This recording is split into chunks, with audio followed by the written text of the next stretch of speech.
Souvent, quand on parle de puissance, on parle aussi d'énergie, mais ce n'est pas exactement la même chose, même si c'est lié. L'énergie, qu'est-ce que c'est? L'énergie, ça se mesure en joules, et un joule, c'est l'équivalent de cette boule de papier qu'on reçoit sur la tête si elle tombe du 7e étage.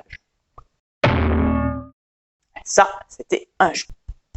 Alors, imaginons maintenant que l'on reçoit continuellement cette boule de papier sur la tête. Si on court très vite pendant 10 secondes, ça va. Mais au bout de 1 minute, 2 minutes, 3 minutes, on va s'essouffler.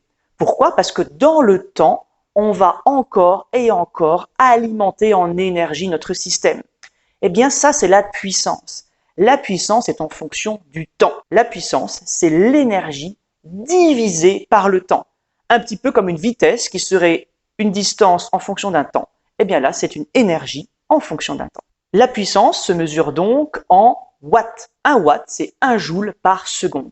Donc, si je prends une bouilloire qui chauffe à 1000 watts, c'est-à-dire 1000 joules, qui va apporter 1000 joules par seconde, si je la compare avec une bouilloire qui apporte que 500 joules par seconde, eh bien, celle qui en apporte 1000 apportera beaucoup plus d'énergie pendant la même période de temps, et donc notre eau va chauffer beaucoup plus rapidement.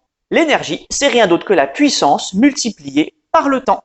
Dans un circuit électrique, l'intensité, c'est un petit peu comme du débit d'eau d'une fontaine, et la tension, la hauteur d'eau à laquelle l'eau tombe. Donc la puissance, on peut bien imaginer ici que c'est la tension multipliée par l'intensité. Si on reçoit une goutte d'eau qui tombe de 10 mètres, c'est pas la même chose que de recevoir 10 tonnes d'eau qui tombent de 20 mètres. La puissance, c'est U fois I.